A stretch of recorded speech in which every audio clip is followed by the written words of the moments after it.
I never thought our quiet neighborhood feud over my mom's garden would lead to military-grade landmines buried in our yard. But when the police showed me the HOA board members caught on camera planting explosives at 2 a.m., I realized this was about something far more sinister than community standards. How far would you go to protect your mother when the people threatening her safety are the very ones claiming to protect your community? I never expected to become the main character in a neighborhood war story, but here I am. 3 months ago, I moved back to Meadow Springs to take care of Mom after her heart surgery. She raised me in this house with its wraparound porch and that old oak tree where she hung my tire swing 30 years ago. Coming home should have been simple. It wasn't. The day after unpacking my boxes, a sharp knock at the door introduced me to Diane Winters, a woman with perfectly highlighted hair and a smile that never reached her eyes. "You must be Eleanor's son," she said, clipboard clutched to her chest. "I'm the president of the Meadow Springs Homeowners Association. We need to discuss some violations." Mom was napping, so I stepped outside, closing the door behind me. "What violations?" Diane's French manicured finger jabbed at a paper filled with check marks. "The rose garden extends 8.5 inches beyond your property line. The mailbox is painted unauthorized sunset orange instead of HOA approved rustic terracotta, and the oak tree branches hang too low over the sidewalk." I rubbed my temples. "My mother just had triple bypass surgery. Can this wait a few weeks?" "Rules exist for a reason," she replied, clicking her pen repeatedly. "You have 7 days to correct these issues or face daily fines." As she marched away, our neighbor Frank Wilson waved from across the street. Later that evening, he brought over a casserole and some friendly advice. "Watch yourself with Diane," he warned, lowering his voice even though we were alone in Mom's kitchen. "She's made it her mission to control every inch of this neighborhood." Last year, the Patels had to sell their house after she bankrupted them with HOA fines. "Over what?" I asked, suddenly worried. Their daughter's wheelchair ramp didn't match the approved aesthetic.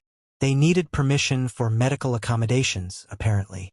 That night, I researched HOA laws until my eyes burned.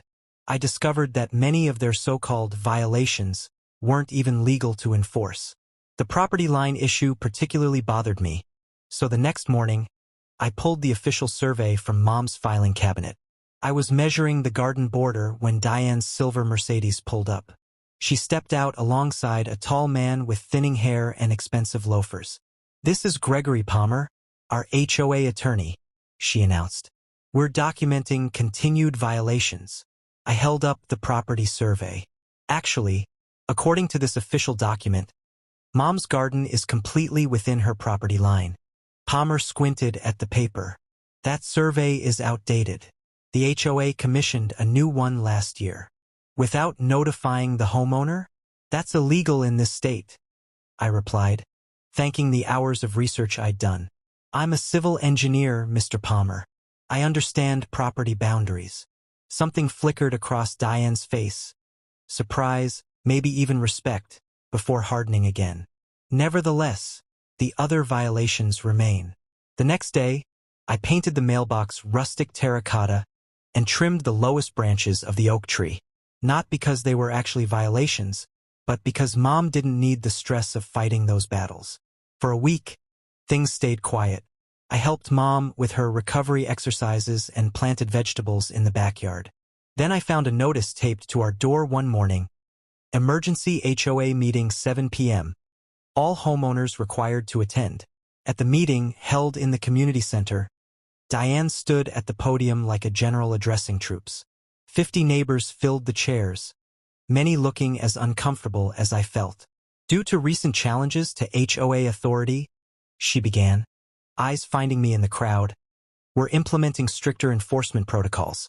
The board has approved hiring a compliance officer who will conduct daily neighborhood inspections." An older man in the back raised his hand. "How much will this cost us?" "Dues will increase by $75 monthly," Diane replied smoothly. The room erupted in murmurs. I stood up. "May I ask a question?" Diane nodded stiffly. "Who owns the company being hired for compliance enforcement?" Her hesitation told me everything. Palmer Security Consultants is highly qualified. Owned by Gregory Palmer, the HOA attorney. I finished. Isn't that a conflict of interest? The meeting dissolved into chaos after that. Some neighbors thanked me for speaking up. Others warned me to stop making waves. Frank Wilson introduced me to Sarah Zhang, who had served on the HOA board until resigning 6 months earlier. "They're after your mother's property," Sarah whispered as people filed out. "The corner lots are valuable for the commercial rezoning plan." "What rezoning plan?" I asked, but Sarah shook her head. "Not here. Meet me tomorrow at the library." I drove home worried but determined. Mom was asleep when I arrived, but something felt wrong. The front door was unlocked, though I distinctly remembered locking it. Nothing seemed missing, but my folder of HOA research had been moved.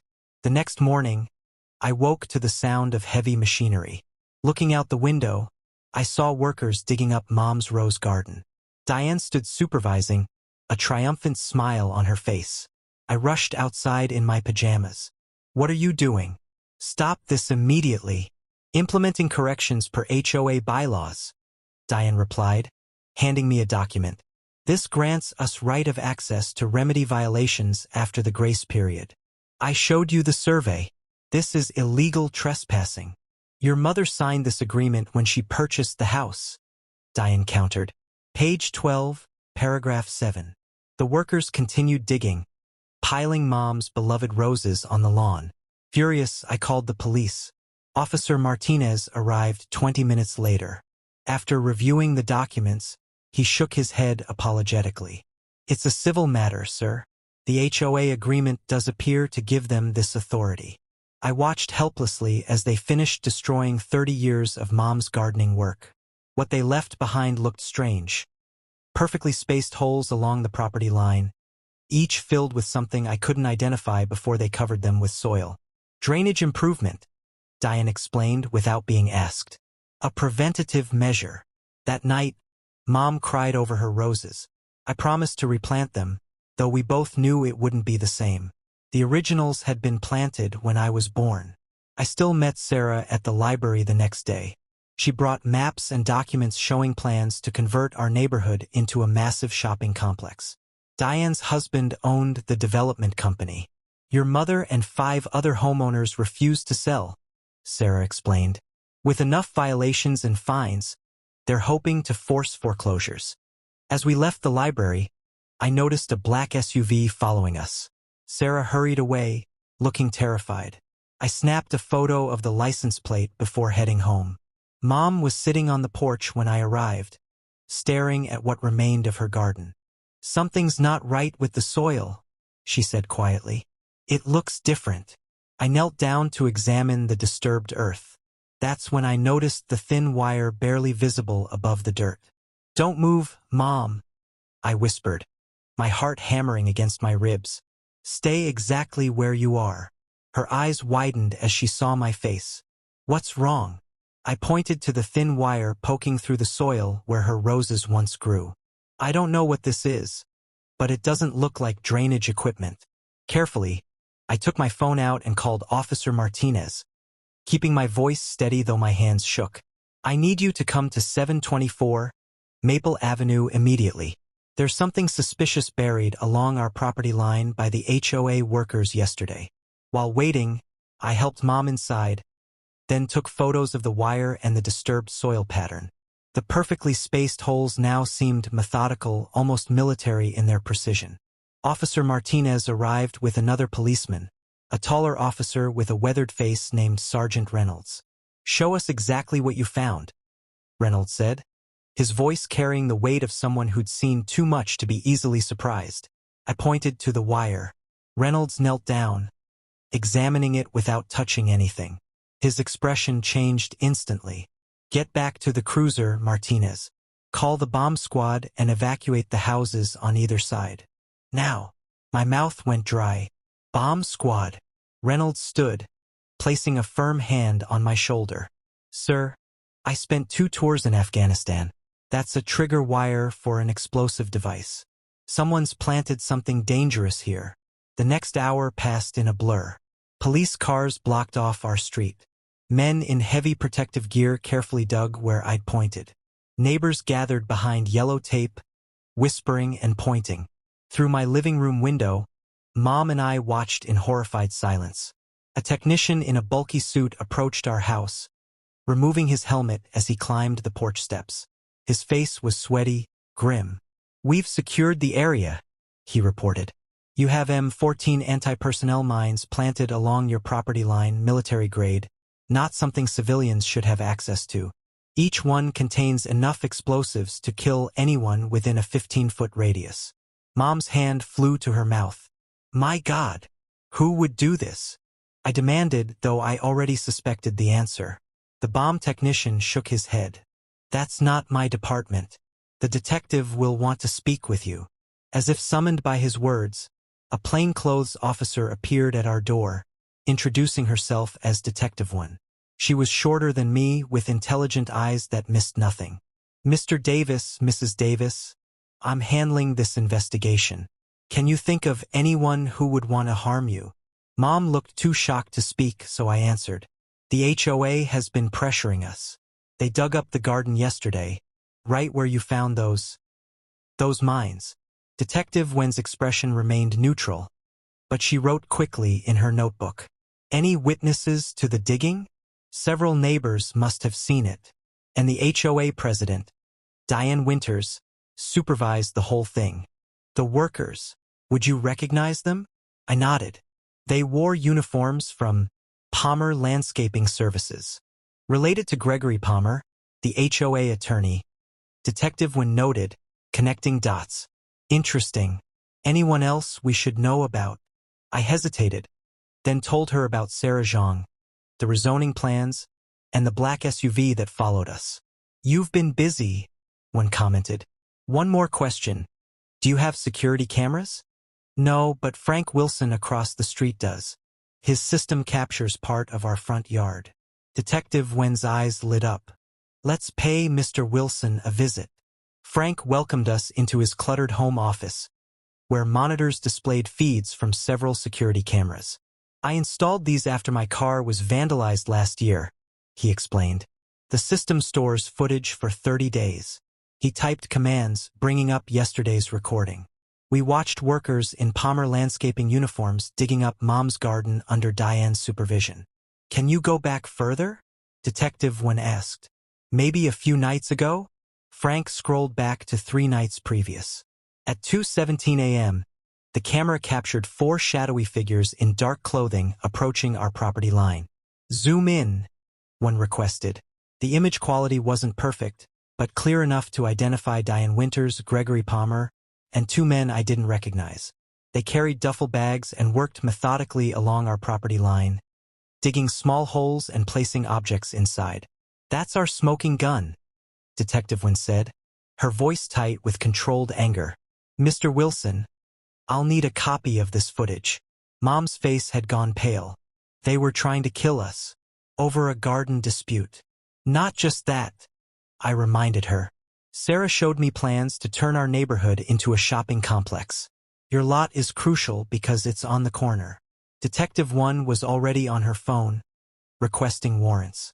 "We'll need to search the HOA office and Palmer's business. Mr. Davis, is there somewhere your mother can stay tonight? We'll have officers stationed here, but I'd feel better if you both were elsewhere until we secure all evidence." My sister Angela lived an hour away. She agreed to take Mom while I stayed behind with the police. After Mom left, Detective Wen showed me something the bomb squad had discovered. A map in one of the duffel bags the suspects had accidentally left behind, marking planned mine locations across several properties. All belonged to homeowners who had refused to sell. "This goes beyond harassment or intimidation," Wen said gravely. "We're looking at conspiracy to commit murder, terrorism, illegal possession of military weapons." The list goes on. While we talked, her phone buzzed with a text. She read it, her expression darkening. "They just arrested Diane Winters at her home. She's claiming the HOA board knew nothing about this. Says it was all Palmer's idea." "Do you believe her?" I asked. "Not for a second," Wen replied. "People like Diane don't take orders. They give them." That night, as I tried to sleep in our empty house with a police cruiser parked outside.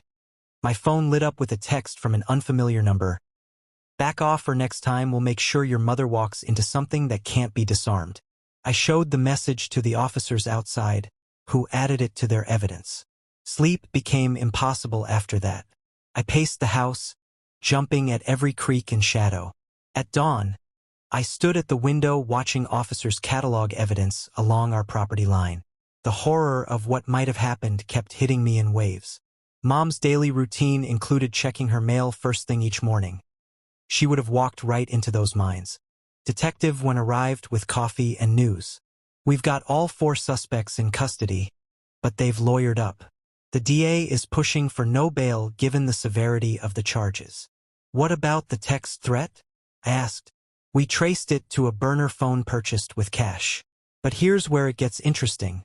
The security camera at the store where it was bought captured Kyle Winters buying it. Diane's son. I remembered seeing a young man with her at HOA meetings, always on his phone, looking bored." "Exactly. And when we searched Palmer's office, we found documents suggesting this isn't isolated to your neighborhood.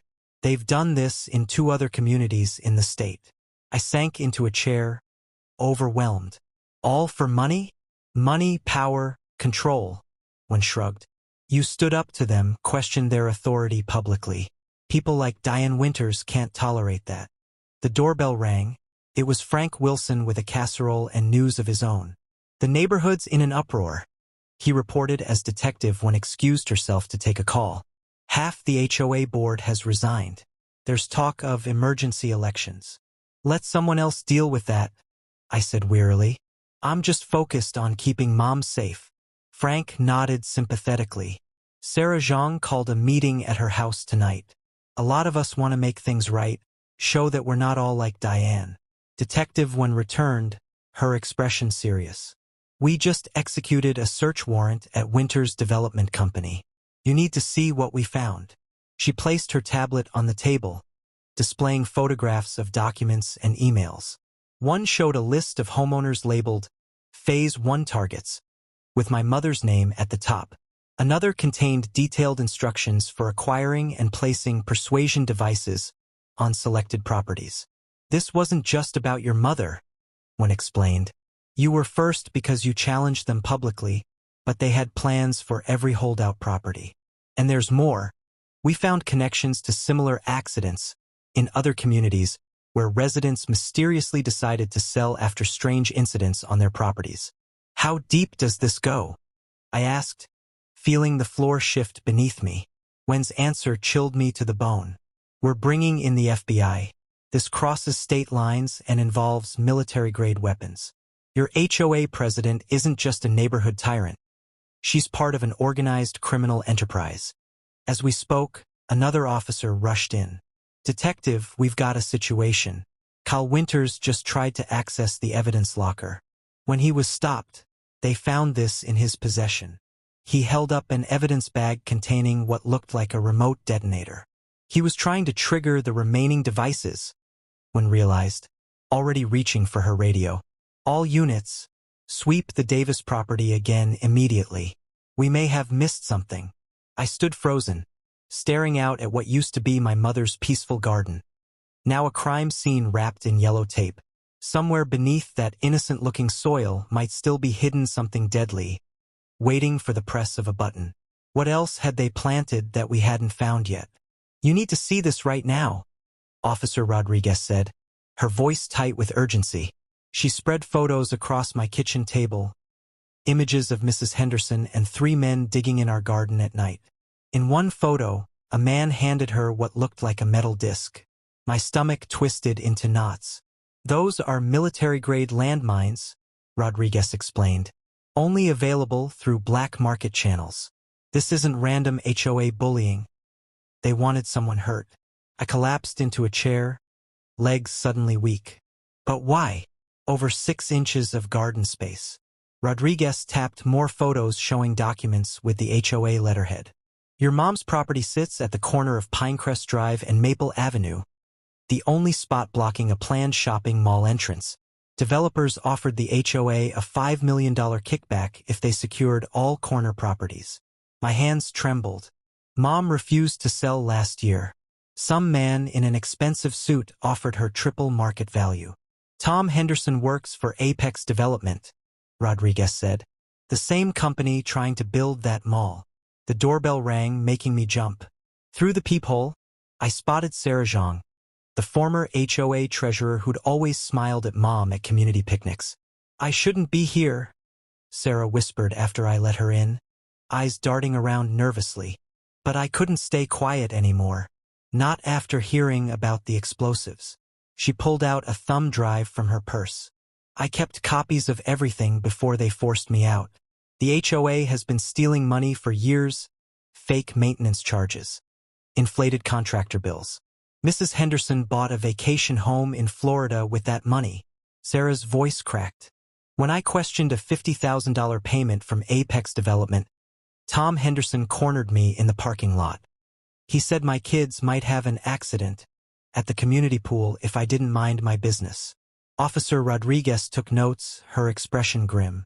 We'll need your official statement. Sarah nodded, then froze as headlights swept across the window. That's Kyle Henderson's truck. He follows me sometimes. Rodriguez moved to the window. Stay away from the glass. I'm calling for backup. My phone buzzed with a text from an unknown number. Back off or we finish what we started. Your mother won't survive the next accident. I showed Rodriguez, who photographed the message. We can trace this. Meanwhile, you both need protection. That night I couldn't sleep. Around midnight, I heard scratching at our back door. Peering through the blinds, I spotted movement in the shadows. The police officer stationed outside approached with his hand on his weapon. In the harsh beam of his flashlight stood Kyle Henderson and a man I recognized as the HOA landscaper, frozen in the act of placing something beside our air conditioning unit. Police! Don't move! The officer's voice cut through the night. Both men bolted, dropping a canvas bag. Inside were wire cutters and what looked like a timing device. By morning, our quiet neighborhood had transformed into a crime scene. News vans lined the street as bomb squad members swept our property again. My phone wouldn't stop ringing with calls from neighbors I hadn't spoken to in years. Mrs. Patel from across the street brought over tea. The Hendersons threatened to fine us for our Diwali decorations last year. When my husband complained, our cars were keyed the next day. Her eyes watered. We were too scared to say anything. Similar stories emerged throughout the day. The Gonzalez family had their heritage oak tree poisoned after disputing pool renovation costs. The elderly Johnsons were suddenly hit with thousands in special assessments after questioning HOA financial reports. While helping Mom take her medicine, I noticed her hands shaking worse than usual. I should have sold when they asked, she whispered. I never meant to put you in danger. I held her frail fingers. This is our home. They don't get to bully us out of it. Later that afternoon, I met with Rodriguez at the police station. She showed me financial records they'd seized. The rabbit hole goes deeper than we thought. The HOA has shell companies, offshore accounts. This is organized crime level stuff. But they're just neighborhood busybodies, I said, struggling to process this information. Rodriguez shook her head. Mrs. Henderson's brother-in-law served time for racketeering. This HOA was perfect cover for money laundering and real estate fraud. As I left the station, my phone rang. Sarah Zhang. They broke into my house, she whispered, voice shaking. My files are gone, and someone spray-painted dead woman walking on my bedroom wall. I'm taking my kids to my sister's in Ohio. I clutched the steering wheel tighter. Sarah, don't run. That's what they want. The police can. The police can't be everywhere, she hissed. You don't understand what these people are capable of. The line went dead. When I tried calling back, it went straight to voicemail. Driving home, I noticed a black SUV following me. It stayed 3 cars behind, turning when I turned. Panic rising, I pulled into a crowded gas station and called Rodriguez. Stay where you are, she ordered. Officers are on their way. The SUV drove past slowly. Through tinted windows, I glimpsed Mrs. Henderson in the passenger seat, staring directly at me. When I finally reached home, Mom was sitting with a stranger in our living room. a thin man with silver-rimmed glasses who introduced himself as Jackson Wells, a reporter for the local newspaper. "Your mother has quite a story," he said, smiling, "about HOA corruption and threats. I'd love to get your perspective too." Something felt off. The press badge hanging from his neck looked wrong. The colors too bright, the lamination uneven. "How did you get past the police officer outside?" I asked casually, positioning myself between him and Mom. His smile didn't waver. He stepped away for a moment. Lucky timing. I pretended to reach for water while pressing the panic button Rodriguez had given us. "Well, we have nothing to say without our lawyer present." "That's unfortunate," Wells said, standing. "Mrs. Henderson speaks so highly of your mother. Says she's been confused lately, imagining things. Early dementia can be so tragic." Before I could respond, the front door burst open as Rodriguez and another officer rushed in. Wells bolted toward the back door but was tackled in the kitchen. As they handcuffed him, Rodriguez showed me his real ID, Edward Henderson, Mrs. Henderson's eldest son who supposedly lived in Seattle. The HOA's web of lies was unraveling, but the danger was growing.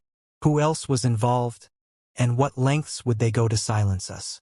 Bold red letters flashed across my phone screen. "Emergency HOA meeting. Attendance mandatory. 7 p.m. tonight." My heart raced as I showed the message to Officer Rodriguez. "Perfect timing," she said, sliding a tiny microphone across the table. "Wear this.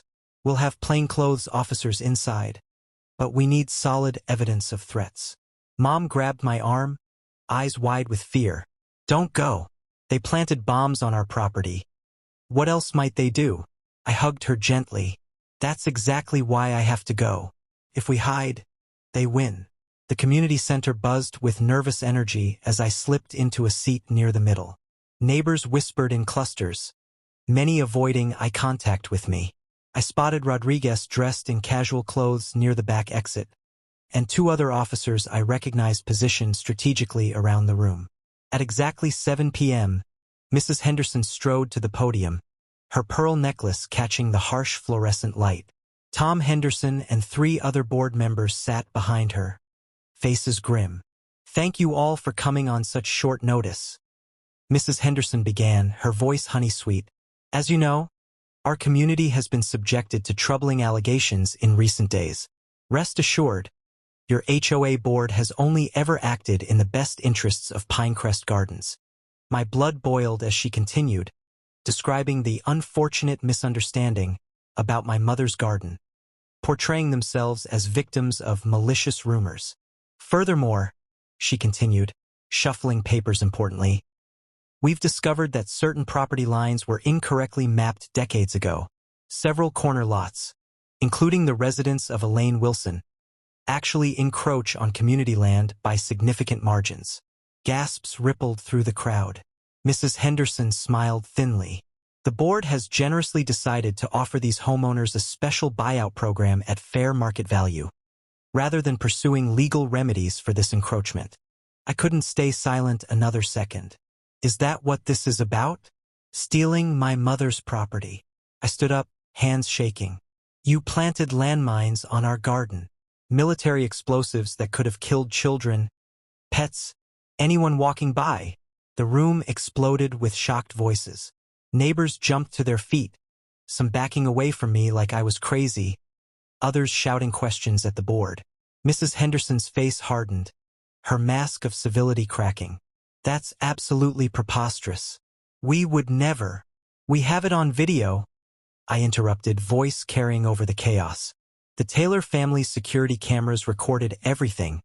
You and your board members digging in our garden at 2 a.m. The police have the footage and the explosives." Tom Henderson lunged toward me suddenly, face purple with rage. "You should have just taken the hint and left when you had the chance." Officer Rodriguez moved with surprising speed, intercepting and restraining him as other officers converged on the podium. "This meeting is adjourned immediately," Mrs. Henderson shouted, trying to gather papers and retreat toward a side door. But Rodriguez stepped into her path. "Jennifer Henderson, you're under arrest for conspiracy to commit murder, racketeering, and fraud. As officers led her away in handcuffs, she locked eyes with me. "This isn't over," she hissed. "You have no idea who you're really dealing with." The community center descended into pandemonium. Some neighbors rushed to comfort me while others hurried home, faces pale with shock. Mrs. Patel hugged me tightly. "We should have spoken up sooner. I'm so sorry."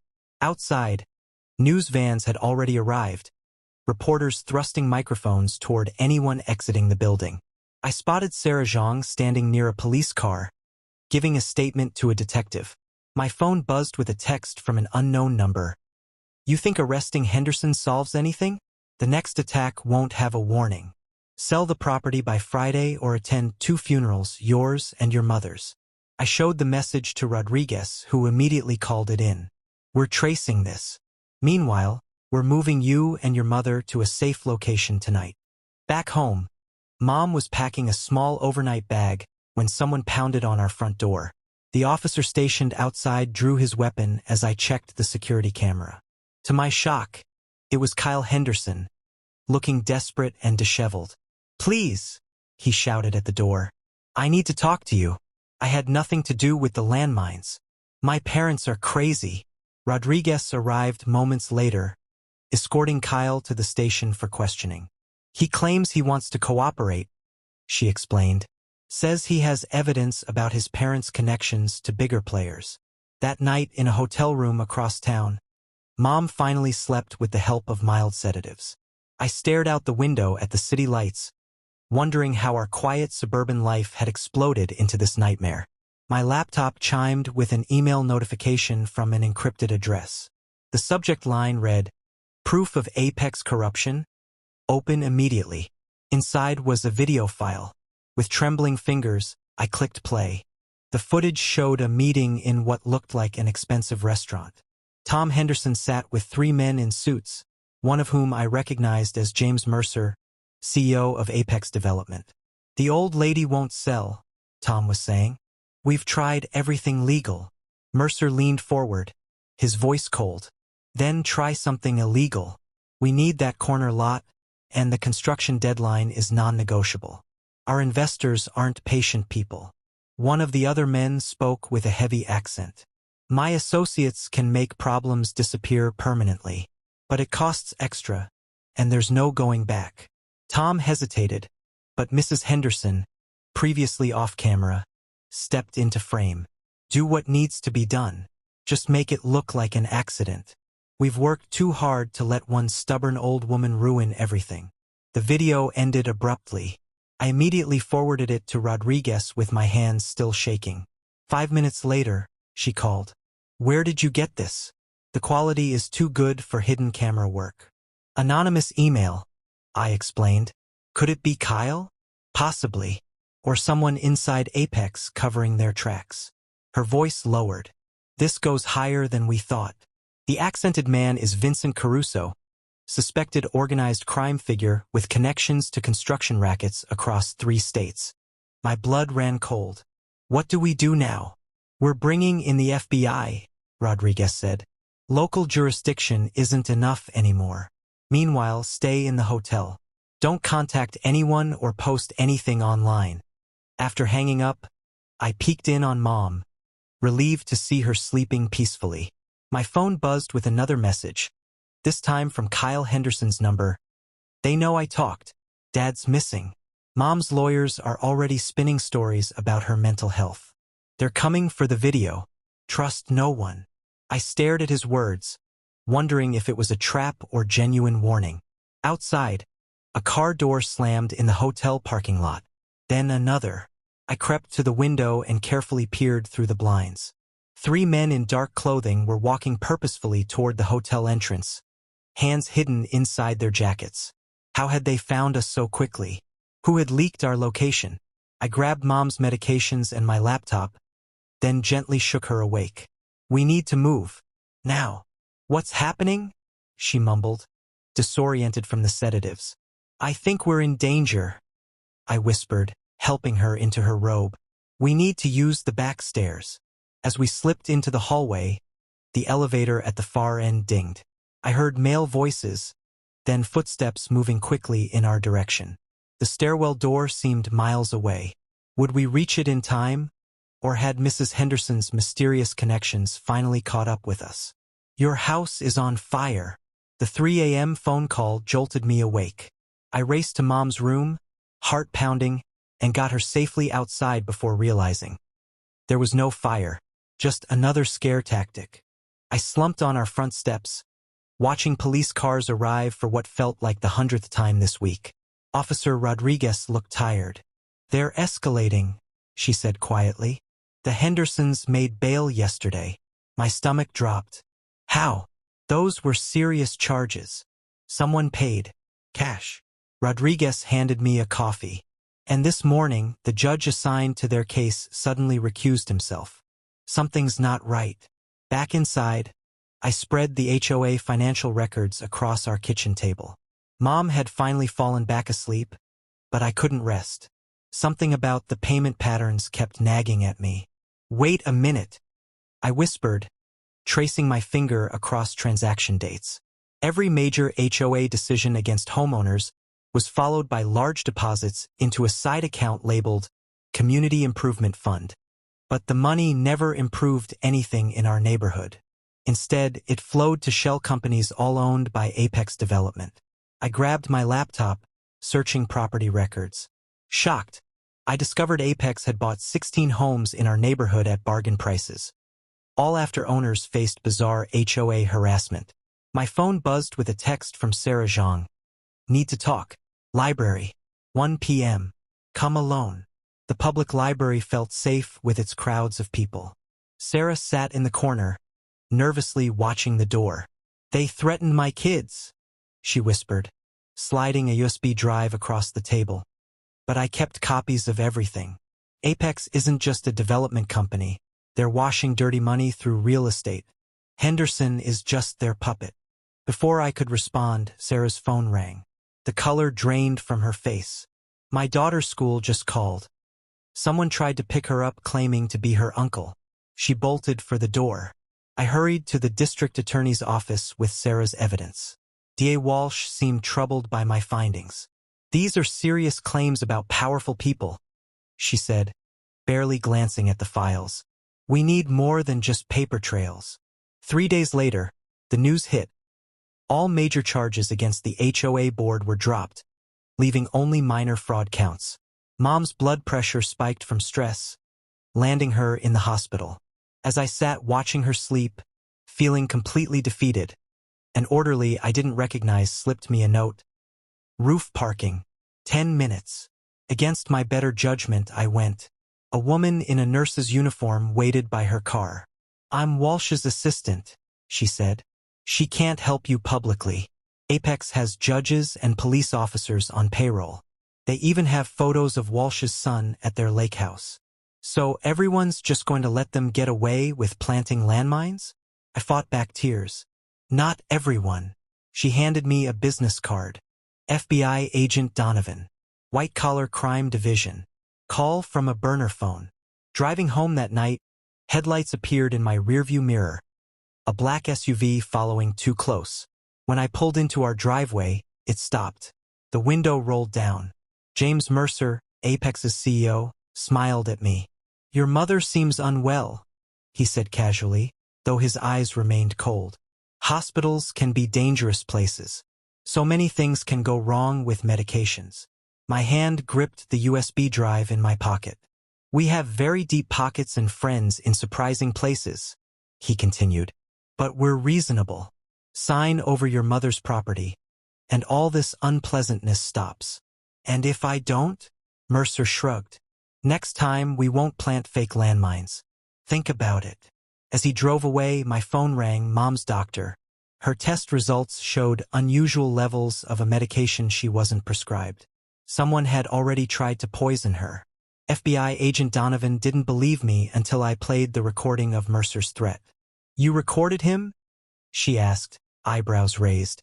"Smart move." "I record everything now," I replied, gesturing to the tiny camera pin on my jacket. After finding landmines in my yard, trust isn't my strong suit. We sat in a hotel room 20 miles from Pinecrest Gardens. Mom was safe in a different location with round-the-clock protection. Agent Donovan spread photos across the bed. Mrs. Henderson meeting with judges. Mercer handing envelopes to police officers. DA Walsh at Apex's headquarters. "We've been building this case for months," Donovan explained. "Your landmine incident finally gave us enough to move. These people have done this in 5 different neighborhoods, forcing out homeowners for development projects. What happens now? We need one more piece, proof Mercer knew about the landmines beforehand. Without that, he claims Henderson acted alone." I remembered something. Mom's old gardening camera. She set it up to watch her flowers grow. It runs 24/7 with cloud backup. Donovan's eyes widened. Where? Hidden in a birdhouse, the camera had captured everything, including Mercer himself supervising as the HOA board buried devices along our property line. He'd been there the whole time. "We move at dawn," Donovan said. I couldn't sleep that night, jumping at every sound.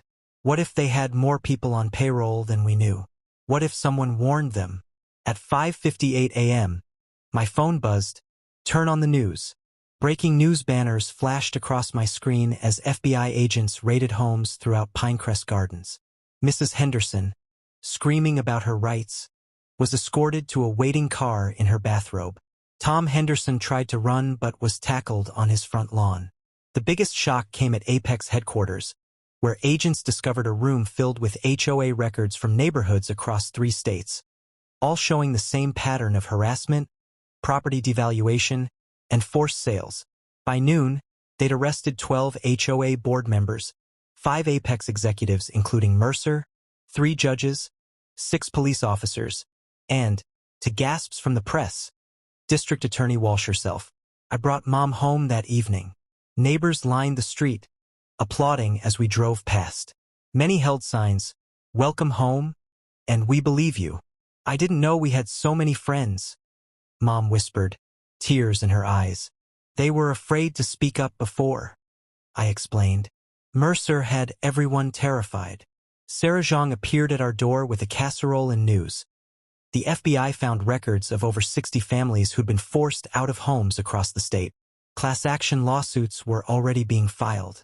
Officer Rodriguez, one of the few honest cops, stopped by later. Henderson's singing like a bird to reduce her sentence.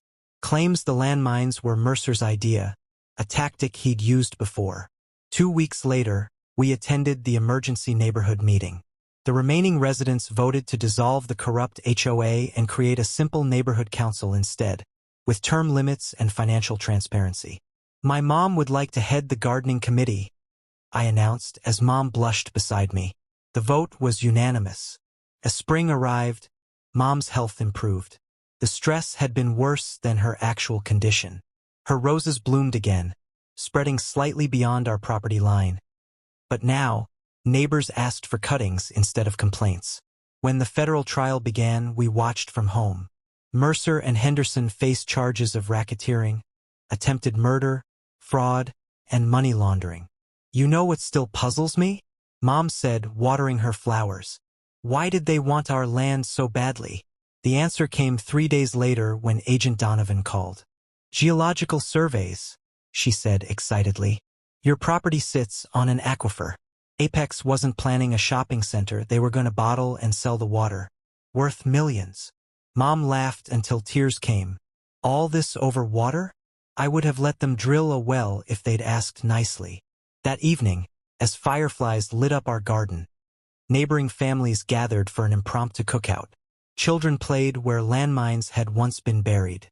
Adults shared stories of HOA harassment, finally free to speak openly.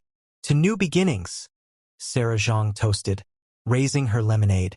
I watched Mom smile, surrounded by genuine community at last, and thought, sometimes you have to risk everything to protect what truly matters.